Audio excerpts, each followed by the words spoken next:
Welcome to this week's show. As you can see, we're surrounded by people in, where are we? Earl Court 2 in London. And this is Clare Tucker-Brown, our London correspondent. I certainly am. I don't think I've ever been surrounded by quite so much technology. And we haven't even got to the programmers yet. We're still underneath a sci-fi channel, and all you people on cable out there, you will see the sci-fi channel on Discovery Channel and CMT, all those sorts of channels. And we're here to bring you a report on the Cable and Satellite 96. As I say, it's a huge exhibition. Really fantastic, very exciting. We've met all sorts of strange robots and extraterrestrials. We haven't. So anyway, stay watching the show. We're going to bring you some of the action. So thanks now. Bye. Hi, well, I'm here at TNT with Robert Thalman from Turner International. Robert, can you tell us a bit about the channel? I know it shows my favourite star, Top Cat. The TNT network is actually two networks. It's TNT in the evening and it's Cartoon Network in the daytime, so that we have a mixture of our cartoon product, including your favorite Top Cat and all the other Hanna-Barbera cartoon characters. In the evening, we are running our classic movies from our MGM library. It seems to be such an expanding thing. So many people have turned to cable and satellite now. Is it expanding, do you think? It's expanding industry? Absolutely. I mean, I have a position in Atlanta to oversee the marketing of our channels in all the regions of the world, and I can see both here in Europe as well as Asia and Latin America that consumers are responding very favorably to more television choices. And in many cases, they've had limited choice in terms of news and entertainment, and with the arrival of satellite television, they now have 30, 50, 70 television channels. As the industry grows more towards digital delivery, they're going to have really an unlimited choice on television programming. It's very exciting. This is my favorite channel. I love the cartoons, and everybody who wants to switch to cable can get this channel. It's on it, so tune in now. And we'll move on to some more places. Thank you very much, Robert. Thank you.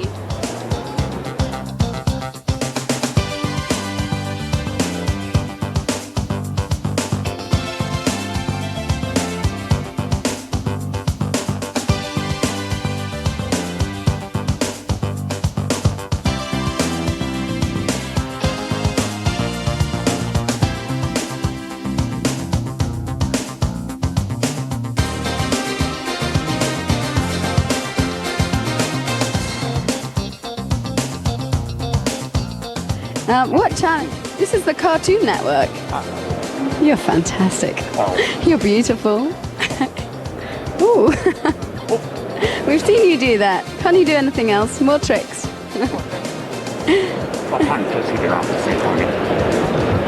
Can you dance?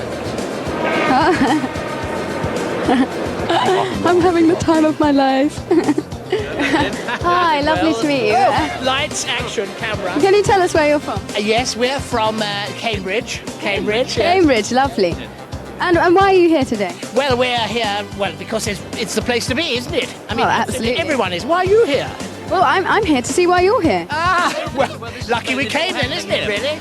Now, What television are you from? Well, You're from Anne and Nick. we're from Town TV. Are you Anne from Anne and Nick? No, I'm not Anne. I'm Claire. Claire. Yes. Well, who are you? Claire and who? What channel are you from? We're not from a channel, no. Not from a channel. Not The English channel. the English channel. The English channel. But so what are you doing? Where I'm on Town TV and Town TV. Is that a new Cable. Marvellous channel, the best channel in town. We're thinking of getting Town TV, yes. Well, you should, because everybody should switch on. Are you in Cambridge? Not Cambridge yet, but soon, hopefully. Right, marvellous. Anyway, it's very nice to meet you. Well, is that it? Well, unless you've got something Right, very, I very... mean, Come on, quickly, you've got 5 seconds. Shall we send our bill to you or to Town TV? Cut. Thank you. Oh, let's get out of here.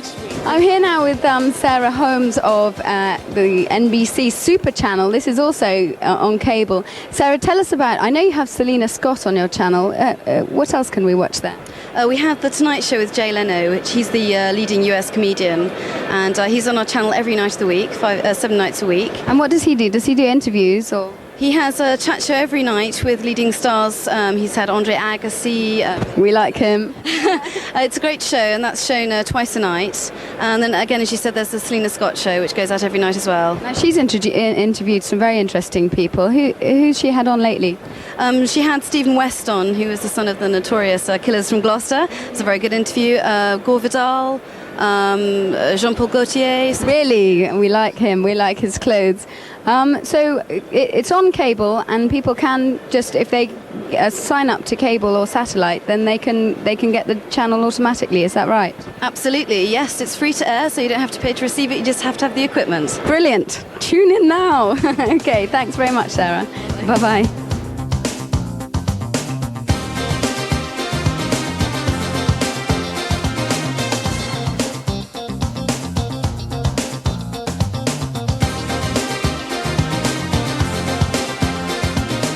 Hi, I'm here now with Alison Black of ASTRA Satellite. Alison, tell us a bit about it, because this is where it all happens from the top, isn't it? The cable is the individual person at the bottom is a long way from what you do. Tell us about it. Well, let's start from the very beginning, shall we? Broadcasters produce the programming, which they then uplink to the ASTRA satellite system. And there are currently 6 satellites up there. And then they transmit them down, and they're either received at the head end of your local cable system, or on a communal system for a block of flats or something, or direct to your home. And at the moment, we're carrying about 80 TV channels. 80? Absolutely, 80 TV channels, which I'm sure a number of your viewers will be very keen to watch. Yeah, they really are. If you look behind us, we've got a huge array of all the different channels, which a lot of you will actually recognise. And Alison here is one of the people providing all those. And we'd like to thank you very much for talking to us. And I hope soon we can have hundreds. You'll soon have hundreds. And I hope you all enjoy watching them. Thank you for joining. Thanks. Well, as you can see, I've lost Claire. Claire, I don't know where Claire is, but I found Miss Barbara Moore. And Barbara's a Playboy playmate, aren't you? Yes, I am. And where are you from? I'm from Los Angeles, California, and very glad to be here in London. Really? First time. What do you think of London so far? I just love all the beautiful architecture, and the people are so friendly. Yeah. I've just been here. This is my first day. I got in yesterday, went to a wonderful French restaurant. Yeah. And then tonight we're going out again, so Fantastic. I'm looking forward to it. So how's Playboy TV treating you? Because it's a new cable channel over here in the UK. Oh, wonderful. They're treating me wonderful, and I hope it's very successful, and I hope I can help make it more successful. Great. Well, thanks for coming to London. No doubt we'll see you again. You're welcome. Okay. I hope so. Okay. See you later. Where's Claire? I've lost Claire. I don't know where she's gone. I'll go and find her. Bye.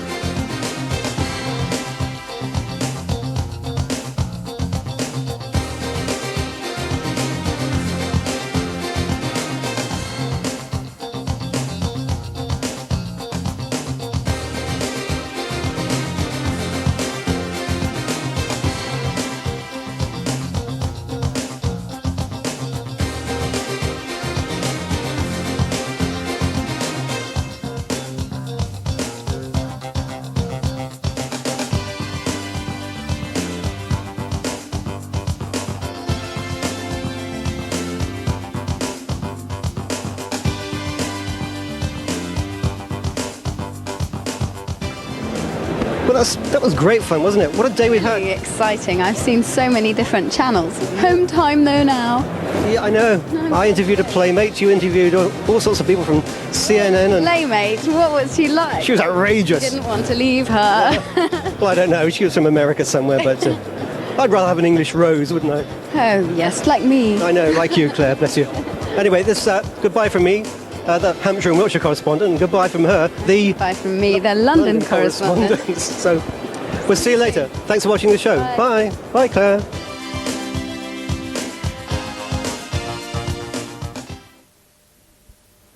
Well, welcome to the Sergeant's Mess in the old RAF Andover, which is now called the HQQMG. I'm with Councillor Ian Carr, Mayor of the Test Valley, who's invited us along this evening. It's a very auspicious occasion. What's happening, Ian? Well, tonight we're having a 21 Squadron reunion that closed down 19, 20 years ago at RAF Andover. And you were in 21 Squadron? I was, yes. What did you do in 21 Squadron? I was a navigator Really? on the Devons, yeah. Yeah? And we operated out of the base here. Yeah. This was part of the mess. This is always my favourite end of the mess here, because there's the green room, which is the other side there, which is a lovely bar. Yeah. And what we're doing, because part of my mayoral duties, we came and opened the new headquarters for HQQMG. I discovered they're very well advanced with the new mess, and this is going to vanish in sort of August, September. That's really sad. I remember the old RAF Andover. It was a lovely old place. Oh, wasn't no, it? it was. Yeah, a bit lumpy, the airfield. But we've been talking about having a reunion for 2 or 3 years, and when I discovered this was going to go, I thought, well, if we don't do it now, it's never going to happen. So we put plans into action. And what have we got behind us over there? The flag is the last flag that flew over RAF Andover. Really? It was taken down and given to Mr. and Mrs. Nash, who ran the Anton Arms. Oh, right. Because the people who hauled it down didn't know what to do with it, so they gave it to them, and they've given it back to us when they read about the reunion in the paper. Well, it's, as I say, a very auspicious occasion, but tonight we've got an internationally known artist here, haven't we? We have indeed. Tell me the story about that. Well, in the squadron crew room, they used to hang a painting of a rhinoceros charging a twin pioneer, which was painted by David Shepherd, and it was his first animal painting.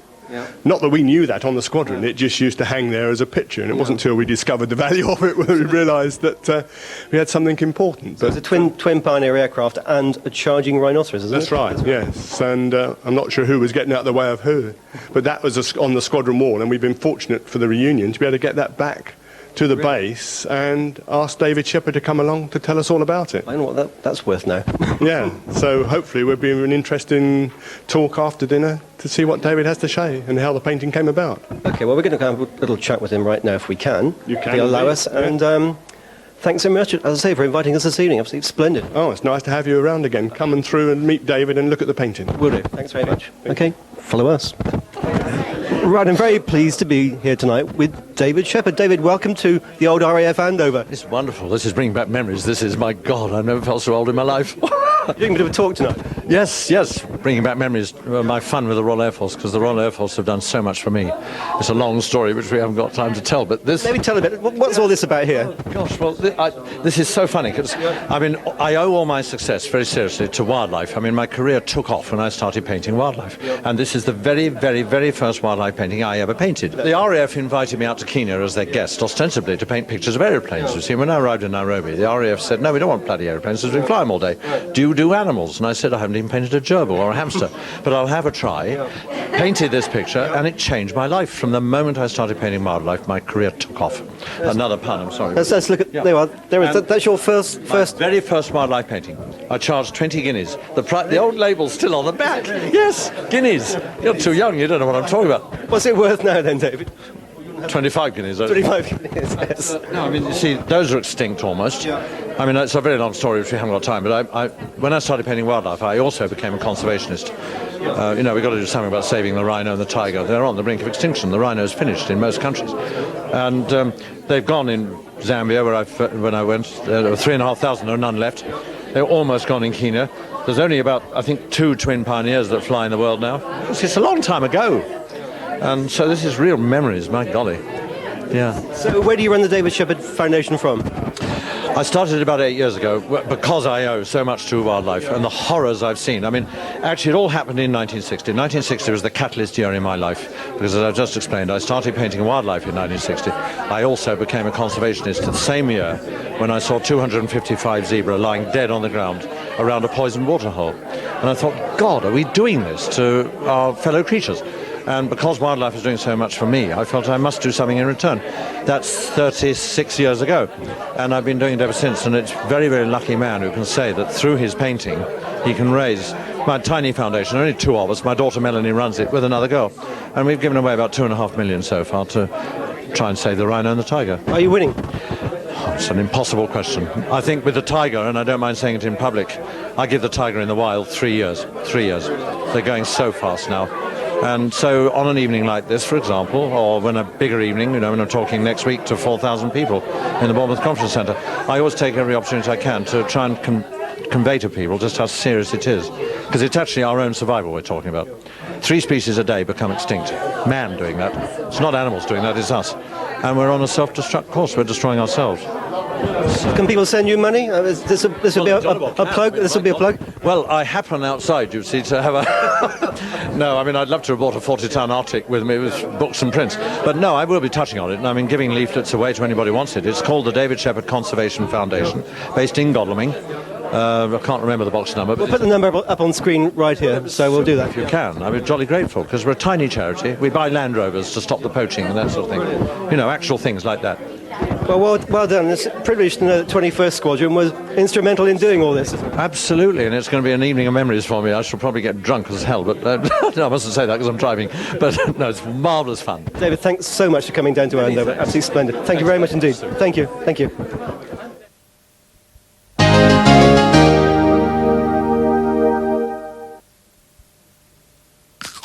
Hey, listen, Colgate Total keeps on protecting you, even after you finish brushing. Colgate Total's antibacterial protection helps fight against plaque and cavities while you're working, and even against tartar and gum problems while you're enjoying yourself. Colgate Total, brushing that works between brushings. So what's so new about them? Well, they made them thicker. And softer. But why?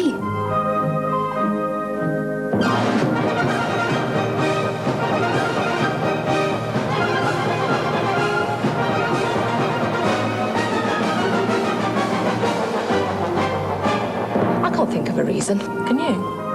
No. New Kleenex for family tissues. Because they're softer and thicker, we've had to make the box bigger. Voluminous. What makes it so? More soft, full lashes than you know. L'Oreal's Voluminous Mascara creates the look. A lot of lashes, not a lot of mascara. Look into my eyes. What do you see? Mascara? No. Lashes? Oui. An outstanding lash-thickening formula. A deluxe Lush brush. Full lashes, soft lashes, so contrary. Mascara? No. Lashes? Very. Voluminous Mascara. A lot of lashes from L'Oreal Perfection.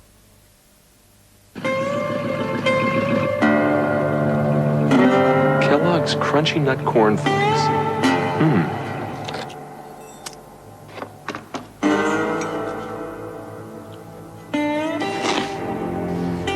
Delicious. I'll have another bowl. All right, let's go. Gotta get out of here. Let's go. Who's the guy? Who's the guy who hired him? Kellogg's Crunchy Nut Corn Flakes. The trouble is, they taste too good.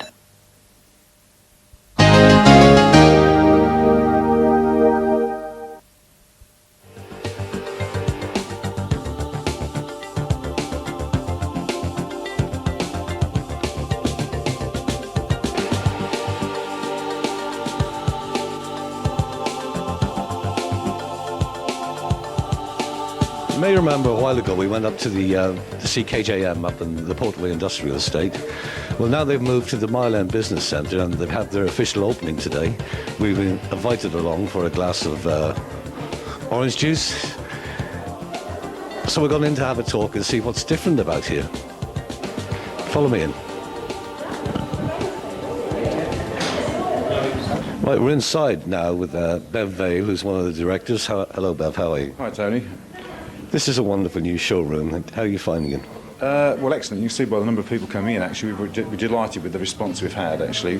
We moved here, which gives us a much higher profile in the marketplace. Before, where we were situated, people had great difficulty finding us. And, of course, here, people are actually walking in completely off the street now, and it's... and we've opened up the showroom, which we can show a complete range from aluminium, hardwood to PVCU windows and conservatories, giving people, the freedom of choice which people want these days. Where were you before you moved here?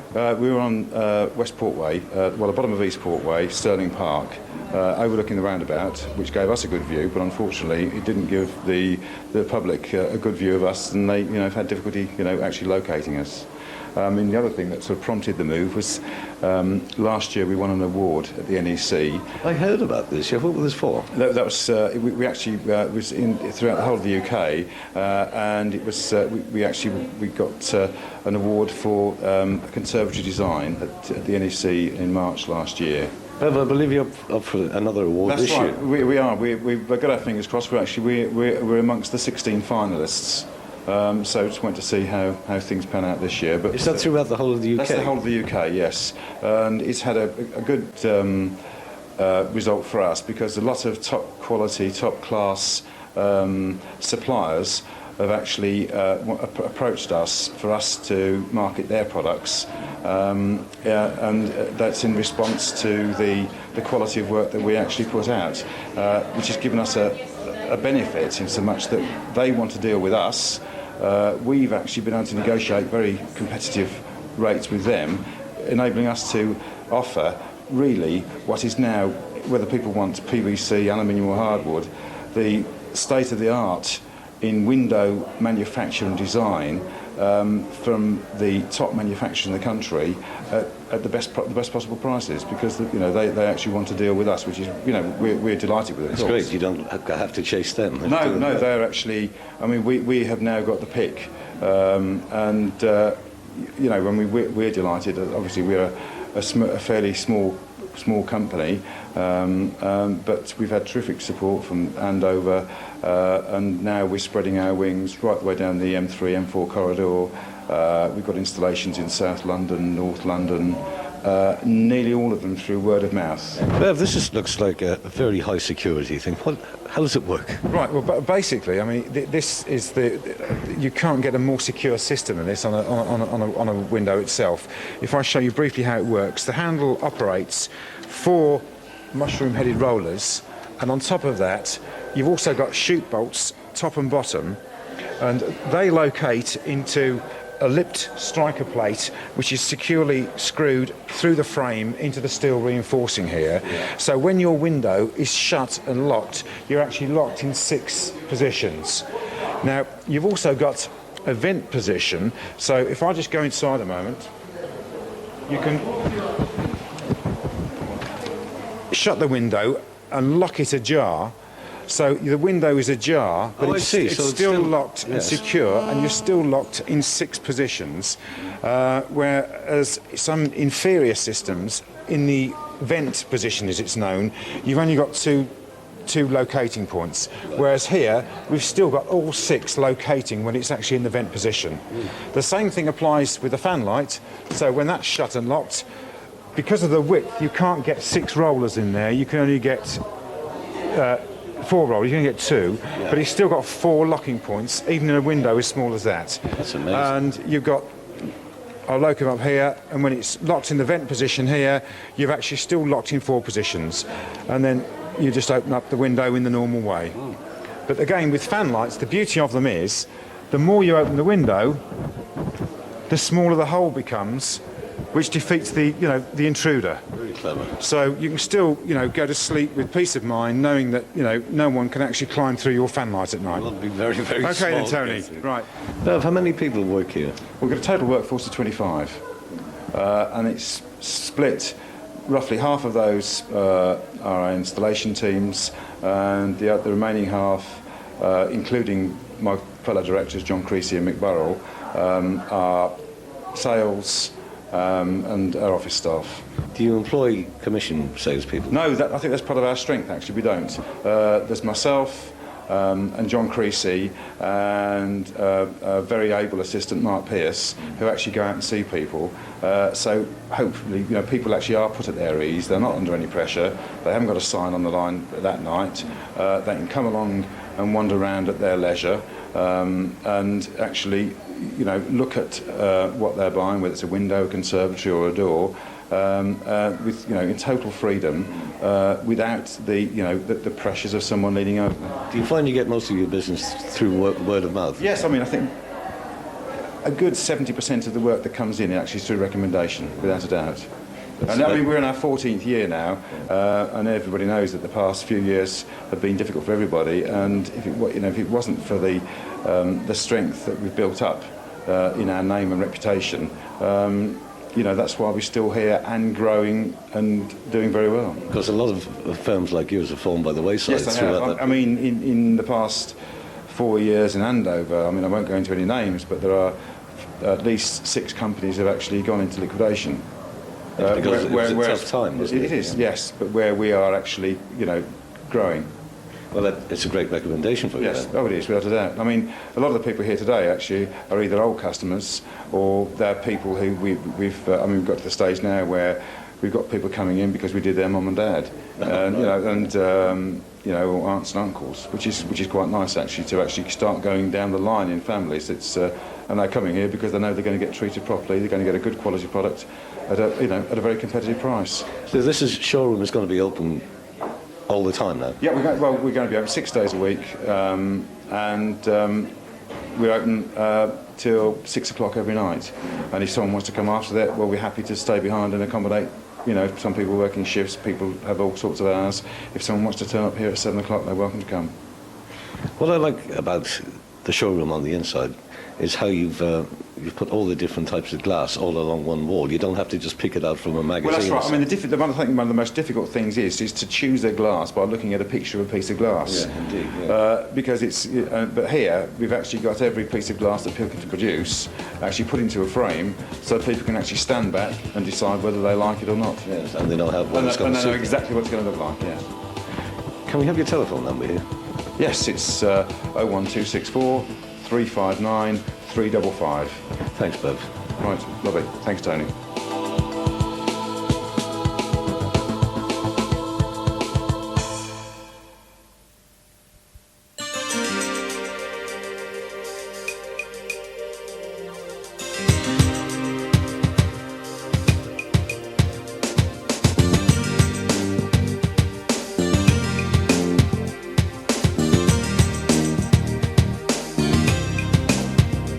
You may remember last week Alan took the Starlet out for a test drive from Millway Cars. Well, today I'm up at Millway Cars with dealer principal Graham Taylor, who's been on the show before. It's a long time since you've been on. That's right, yes. So I can't remember when, Tony, but it's some little while ago, I think. But it's nice to see you guys again. We were in our infancy then. Yep, that's right. Come a long way since then. I hope hopefully Millway Cars have as well.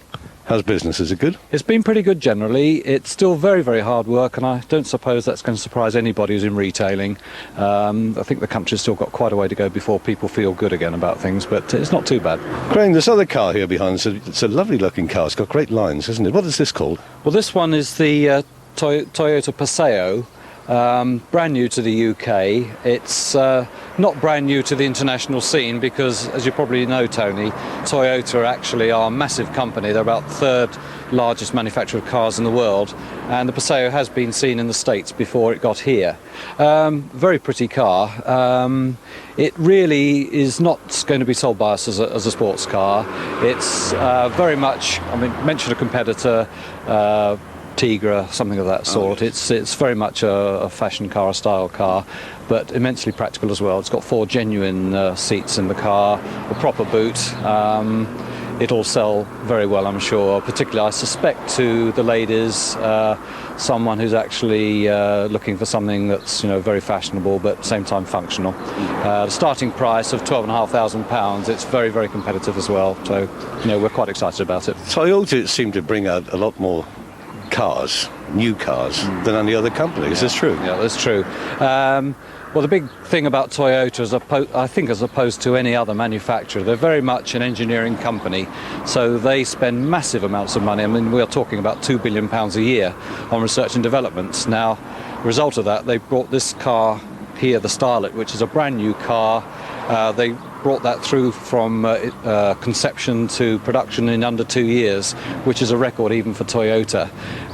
But because they're producing such high-tech cars, they've managed to bring this over at £1,000 cheaper than its predecessor, the previous Starlet. So it's amazing, really. And these 2 cars are only the start of a very exciting programme.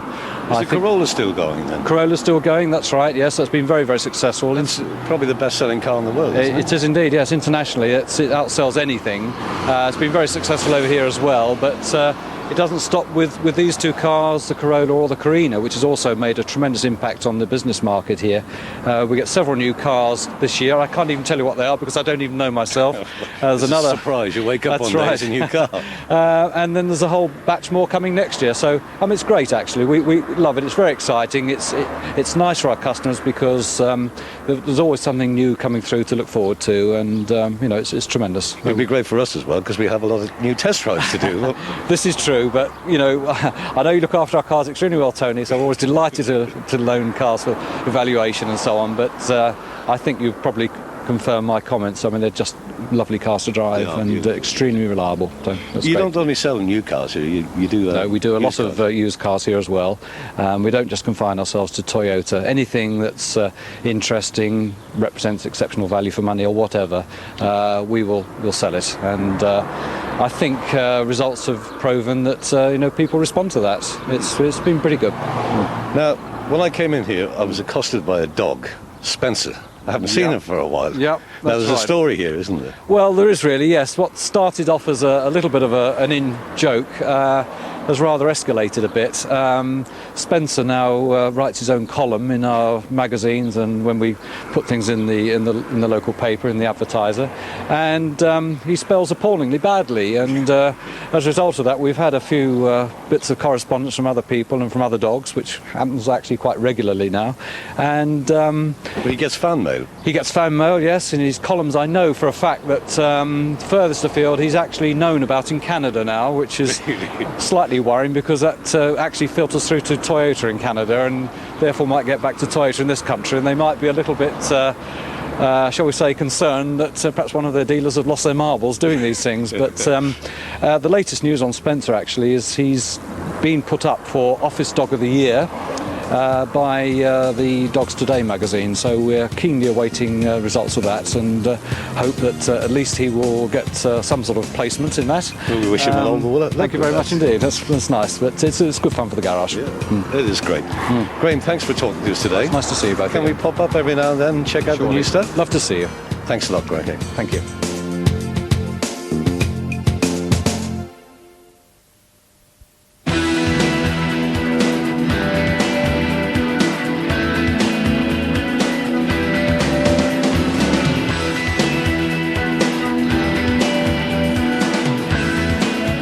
Good afternoon, my name is Jackie Morris, reporting for Town TV on the local sports report.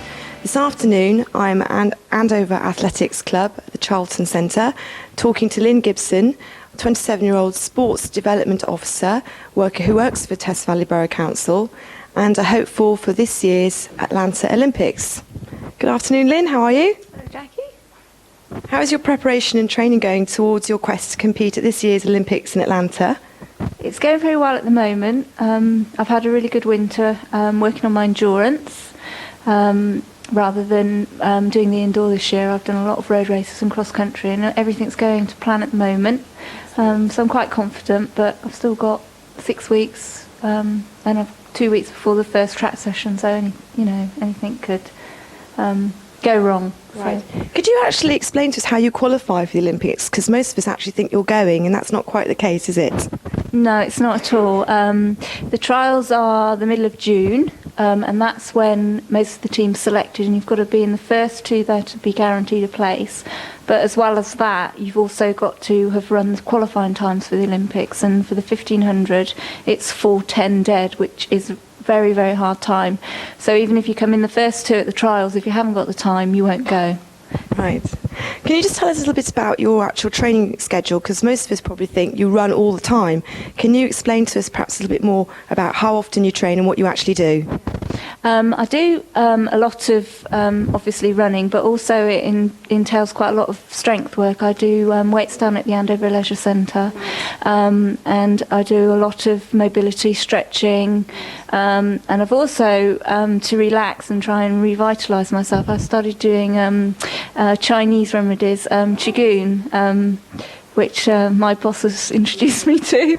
Lynn, can you tell me a little bit about your nutrition programme, types of foods you have to eat, how often you have to eat, and maybe inform us a bit more about that? Yeah, I tend to just eat everything really, but I make sure that I have a balanced diet, lots of vegetables, because I'm quite, when you're training hard, you're quite prone to getting infections, so you have to eat a lot of fruit and fresh veg, protein, and I tend to just eat a lot. I don't have to really worry, because I'm running and I'm quite naturally skinny anyway. I don't have to worry about eating chocolate and things like that. I mean, I love my cake, and I love all my chocolate and stuff, so yeah. You're really lucky then, I think so. So what would your opinion be, or your advice to young girls who are quite often are trying to lose a lot of weight, and maybe look like the supermodels, that type of thing? I mean, what sort of advice would you give people like that who diet perhaps too much and try and lose too much weight? Well, personally, I don't think having a heavy diet is the way to do it. I think through exercise you can lose weight, and I think once you start dieting you're on a sticky wicket really, because it's something that you can't maintain. Your body needs your food, and you've got to learn to eat the right things. If you don't eat so much fat, yeah, then fair enough, but not to cut out food completely, because you need your food. So I think we both agree that a healthy diet and plenty of exercise is probably the key to maintaining a sensible body weight. Lynn, how's all this training affecting your personal life? I mean, are you able to go out and have a good time and have a few drinks or late nights, or is it really, really difficult at the moment? It's quite difficult when you're training, and I find I'm tired quite a lot, so I probably am quite a boring person really, but I can't, I do go out, but I tend to do things like go to the cinema and go out for meals more than go out for binges of drinking. I don't tend to do that while I'm training quite hard. I'm sure that's probably the sort of thing you have to do. And another question I'm interested in, if you do qualify, what sort of celebration will you be having, and who will you be celebrating with? You allowed to say that? Yeah, I mean, if I do qualify, this has been an aim of mine for, the Olympics is every athlete's aim. So if I do qualify, I've got a special bottle of champagne, which I got for my 21st birthday from someone, so I'll be opening up that and just going out with my friends and family and, having a good time, because getting there is really my aim. And if I do that, I'm not looking beyond qualifying. If I go, and that's great. So, yeah. I think I'd like to wish you luck on behalf of Town TV and the local Andover community. Lynn Gibson, thank you very much indeed.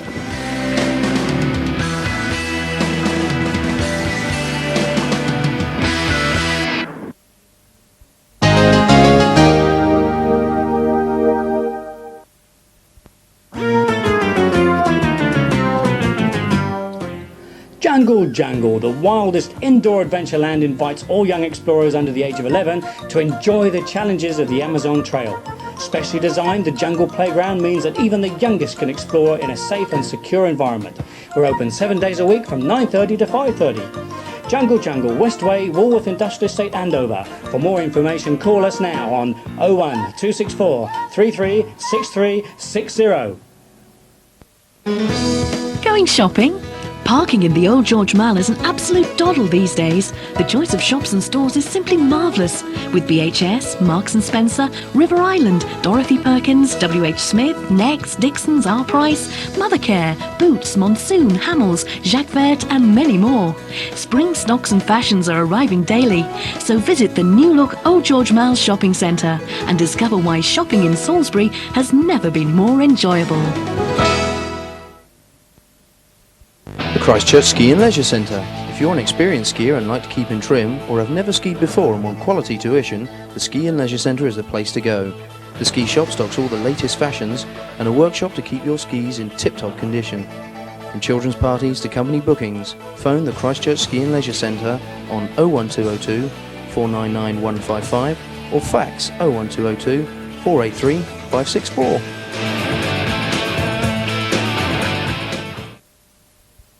The White Hart Hotel in Bridge Street, Andover. Whether it's a quiet dinner, morning coffee, meeting your friends in Simon's Bar, weddings or functions in the Oak Room, or simply the best accommodation in the area, phone the White Hart Hotel on Andover 352266. That's Andover 352266.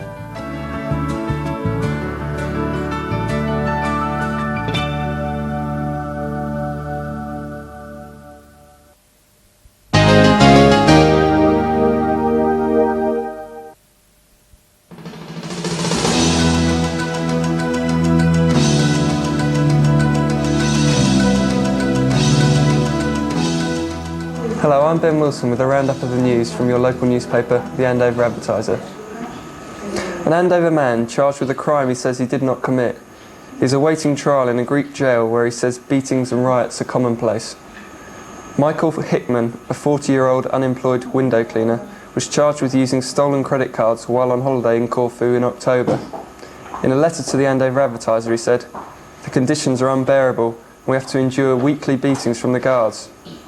He's expecting a Greek trial in June. Hells Angels and fairground workers from across the south were set to use Tidworth as their battleground on Tuesday. Armed police were on standby after reports that up to 40 bikers planned to converge on Tidworth for a revenge after a confrontation on Monday night between two funfair staff and two local men. Faced with a potentially lethal situation, police saturated the town with officers, deterring the Hells Angels. Two Charlton schoolgirls plan to raise money for animals on the verge of extinction by holding a bring and buy sale. 12-year-old Kate Piper and 13-year-old Katie Fielding hope plenty of people will turn up to 35 Mercier Avenue, Charlton, from 11 a.m. on Sunday and buy something in aid of the World Wildlife Federation.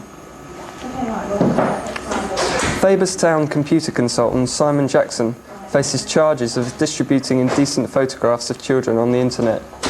The 31-year-old also faces charges of possessing 134 indecent photographs of children and indecently insulting a 10-year-old girl. He has been bailed to appear again on the 9th of May. Andover police have now heard from missing schoolgirl Melanie Andrews, who disappeared over 4 weeks ago. But they still don't know where she is staying. The Harroway pupil, who comes from the Penton area, went missing on the 20th of March when failing to return from her morning paper round.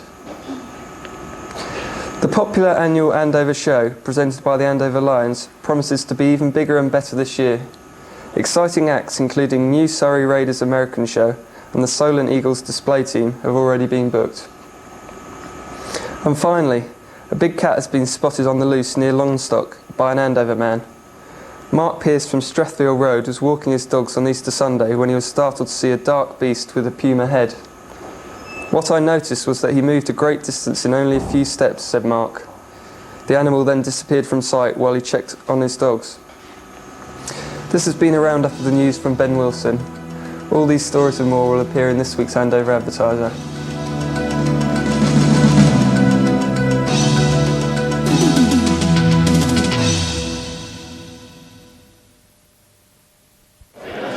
Good evening, welcome to the Andover Rugby Club and welcome to Graham Cousins, Secretary of the Bourne Valley Quiz League. Thanks for inviting us tonight, Graham. Pleasure, nice to see you. So what's going on here tonight? Well, we're having our 10th presentation evening.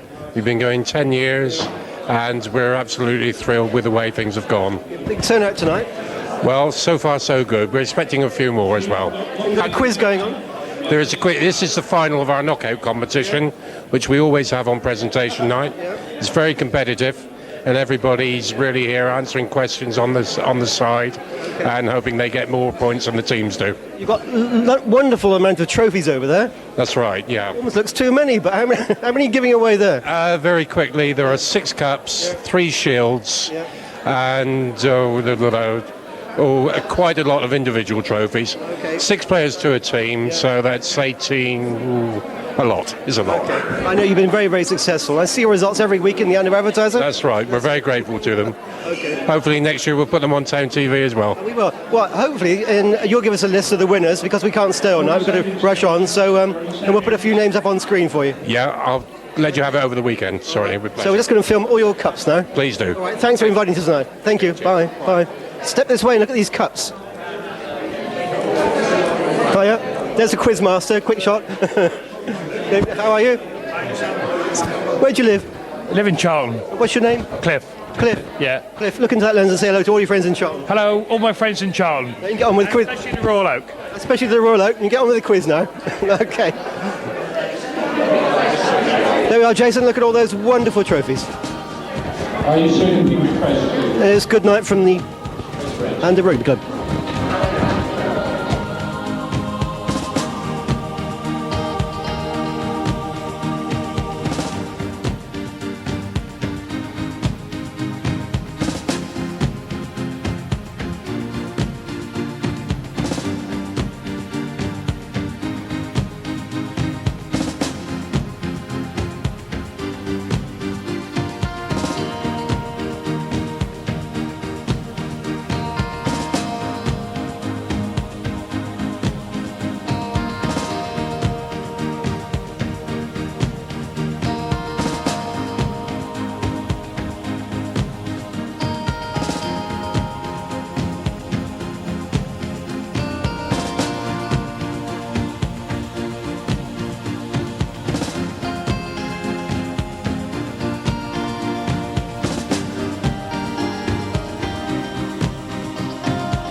Hello, I'm Leslie Bates. This is the news from Salisbury.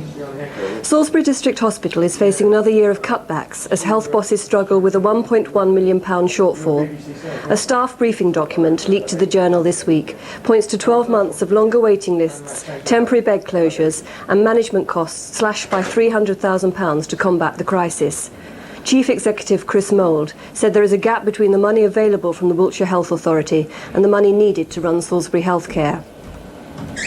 A publicity drive to win South Wiltshire a starring role in the movies is underway. Salisbury District Council's Leisure and Tourism Department wants to attract more film companies to the area, following the success of films like Sense and Sensibility and The Madness of King George, both of which were filmed locally. It's putting together a location database of potential properties in the area.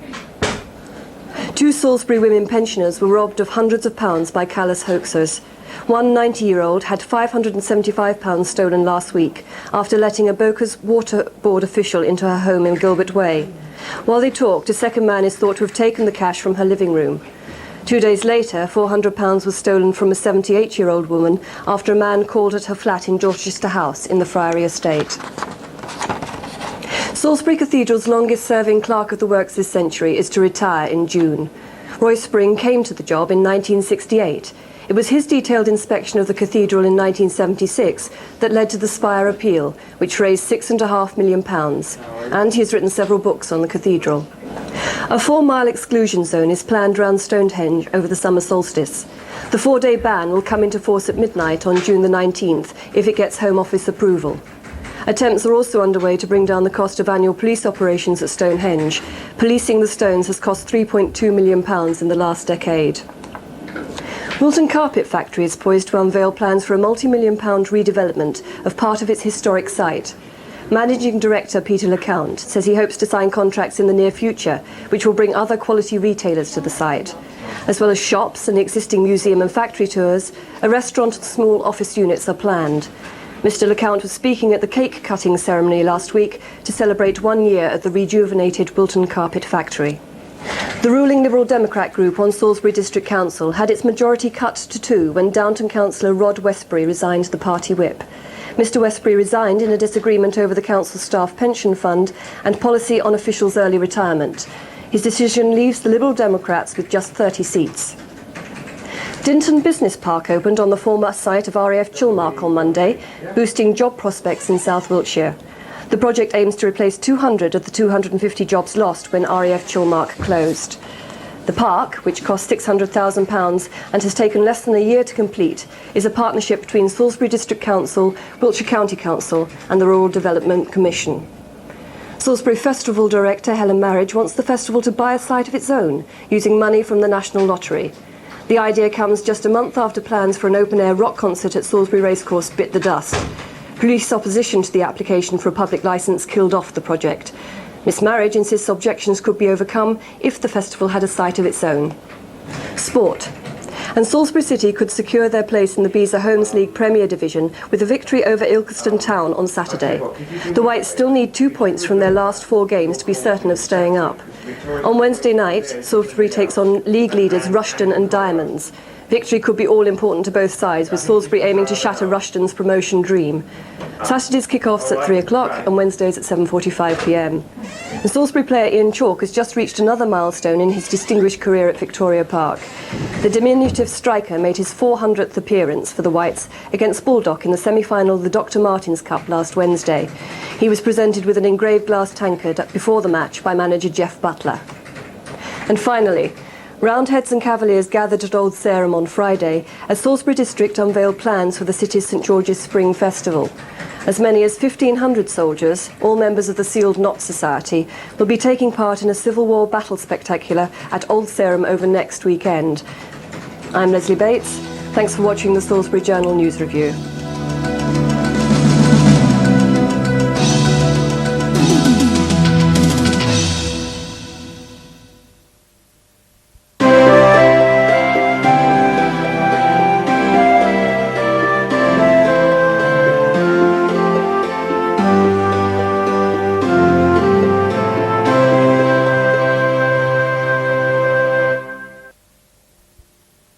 We're down at CAB, Did I get that right, Libby? You did. I did, because this is the second time I tried. I got it wrong before. That's the Citizens Advice Bureau, and it's down in Andover. And Libby's going to tell us where you are. How are you, Libby, anyway? I'm fine, thanks. How are you? I'm pretty good. Where are we? We're actually 41 Bridge Street, Borden Gate, which is not in Bridge Street. It's Hold on. We're in Bridge Street, but we're not in Bridge Street. That's our postal address. But in actual fact, the offices are based behind Safeway Supermarket. I don't know if I'm allowed to plug them. Of course you can. But if I do, maybe they'll give us, a donation. We're looking for one as well. But For the publicity. Right. So we're just behind Safeway Supermarket, on the corner of the car park, and it's a red brick building that looks a bit like a public loo. Like a public loo? Yeah. But in actual fact, we are the Andover and District Citizens Advice Bureau. do you have many people coming in to see you? Yes, we do. Last year, for example, we dealt with over 16,500 inquiries. Good Lord, 16,500? Yeah, yeah. Do you have many people helping you to do this? Yeah, we have 30 volunteer advisors.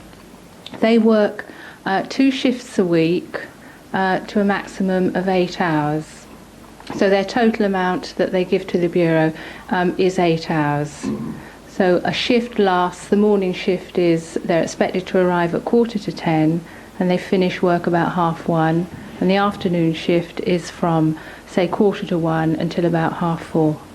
Libby, what services do you provide down here? Well, Andover Citizens Advice Bureau is a member of the National Association of CAB. We've recently been assessed by the association and commended for our high quality of advice. Really? Yeah. The Bureau offers an established money advice centre, welfare rights advice, representation at social security appeal tribunals. We offer assistance in the county court. We do income maximisation checks via a computer programme, and we can provide advocacy for our clients. In addition, we offer advice and assistance on housing, employment, education, taxes, immigration and nationality, and administration of justice. Your training must be phenomenal to be able to cover all these things. Yeah, I mean, we have a vast information system that is actually updated. Nationwide. Nationwide, yeah. And that's updated very regularly on a monthly basis by one of our volunteers. And the CAB has 4 main principles, and that is our service is free, it's impartial, independent, and confidential. So anything that you may tell me doesn't go out of these 4 walls. I'll talk to you later. And also, you may like to see the aims of the Citizens Advice Bureau service, which are on our wall here, and they are to ensure that individuals don't suffer through lack of knowledge of their rights and responsibilities or of the service available to them, or through an inability to express their needs effectively, and, equally, to exercise a responsible influence on the development of social policies and services both locally and nationally. The Bureau is funded by the local authority, which in this area is Test Valley Borough Council. They provide premises and our revenue grant and pay the salaries. They are a very good local authority, and although we do operate entirely independently, as I've said. You don't have to apply for this every year, it's just something that's there. No, we do apply. Yeah, we have put in our grant application each year. With a budget and everything else? Yes, that's right. There is a CAB in Romsey, yes, yeah. So that is the two? Test Valley fund them as well. Yeah. So it's both here and... Yeah, I mean the Romsey one is a much smaller one and isn't open as many hours as we are. We're open 29 hours a week, and our dedicated helpline is open for that number of hours as well. Well, generally, during a day, what sort of times can people come in here? We're open from 10 o'clock in the morning until 1, and that's open door. People just call in and they'll be seen. That's Monday to Friday. And then we run an appointment system, which we started actually in August to try and cope with the shortage of volunteers and the increased numbers of people wanting our service. So in the afternoons, we run an appointment system, and that's 1 till 4 and 1 till 6 on a Monday. Okay, don't forget the telephone number if you want an appointment. You say there's volunteers. How many volunteer staff have you got here? We have 30 volunteer advisors. We have 4, a librarian and 3 other clerical volunteers who come in just for a couple of hours a week. We have a paid assistant to the manager. That's Karen Ryder. She works for 30 hours. I'm a paid full-time manager. And then we have a paid secretary, well, 2 paid secretaries who job share. What sort of training do the volunteers get? They have about a 6-month national training programme, and then they have ongoing training for about another 6 months. And then we are constantly updating and training as we go through our CAB lives. You were saying you got quite a few volunteers at the moment, but you will be needing some more. Yes, definitely. Next January we'll start recruiting again.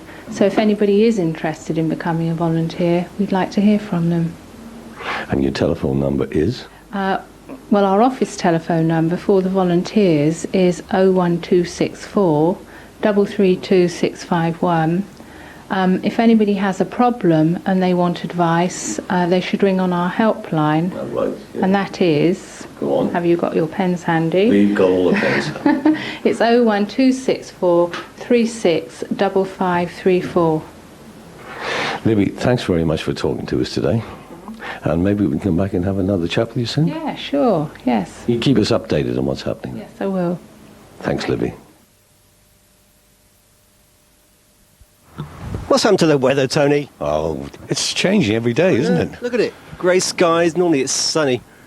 But I hope you enjoyed the cable and satellite show. That was great fun. It was, wasn't it? It was really good. That was excellent fun. And David Shepherd, he was a really nice guy. So that was good. Don't forget, next week, Tony's off to Salisbury Racecourse to meet all these trainers and all those sort of people. That's I do like racing, so I'm looking forward to it. A bit of a racing man and a bit of a golfing man. And a bit of a golfing You're a bit of a sportsman as well as playing bass guitar. Yeah, but I'm getting a bit old for it all now. Yeah, watch the great report of the Still Crazy charity night at Salisbury Guildhall. Yep. We mustn't plug ourselves too much. Why not? I was on the radio this morning, you know. I know. I was, BBC. I was on the BBC this morning. Oh, dear. Stretching our wings a bit, aren't we? Right. We're going to roll over the competition this week because I think a few of you may have found the questions a bit difficult. We had some good entries, but we're going to roll it over because they're 2 really big prizes. And the prize for the VIP day out at Salisbury Racecourse, where you went, is a family day out for 4 people. And you get a free meal there as well. So it's a VIP trip to Salisbury Racecourse. You're going to be looked after by the clerk of the course, Ian Renton, isn't it? Ian Renton, yeah. That's right. It is a family meeting on the Sunday. They're making it just for this sort of a family thing. It's going to be great fun. Yeah. And we've got 2 tickets over at the Anvil in Basingstoke for the Hot Shoe Shuffle, which is a fantastic dance review from London. It's had some amazing write-ups. So we're going to roll over the competition this week. And can I just say something else? Those racing friends of mine, you can't bribe me. You're not getting a ticket. You're not getting. I'm not going to dip my hand in and pick out yours. No. No. Okay, so watch the great Tony Murray review of Salisbury Racecourse next week. Anyway, back to the competition. Who partnered Fred Astaire? What was the name of the lady who partnered Fred Astaire? You're not asking me that, are you? No, she had bright red hair, didn't she? Right. And her name was... what's her name? Who was Fred Astaire's partner? These are dancing questions. 2, who was a guy who danced through the puddles in Singing in the Rain? Nice, nice. And it wasn't Henry Kelly. No. No, can't get much easier than that, can we? Was he Irish? No. He wasn't. No. He was American. No, American. Who was a guy who splashed through the puddles in that incredible dance in Singing in the Rain. And 3, this is the racing one. What was the name of the horse that won the Grand National 3 times?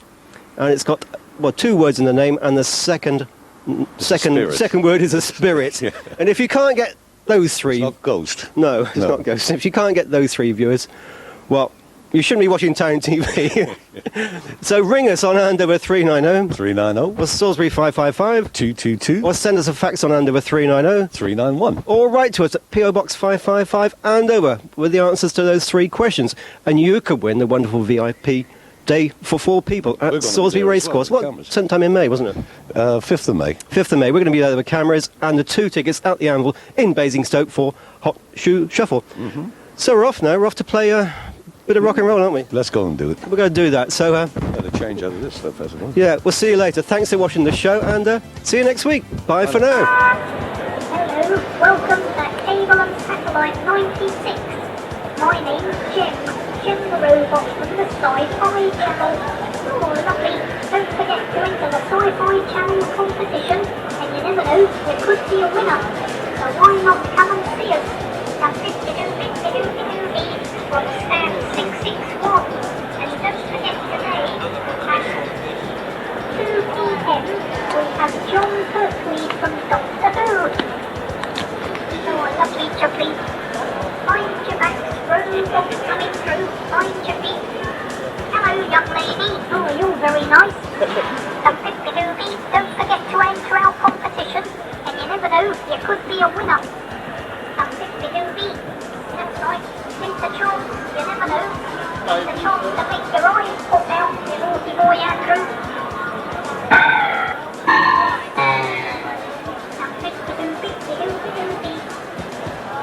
Hello, good morning, sir. Welcome to Cable and Satellite 96. Don't forget to visit Sci-Fi Channel. This stand 661.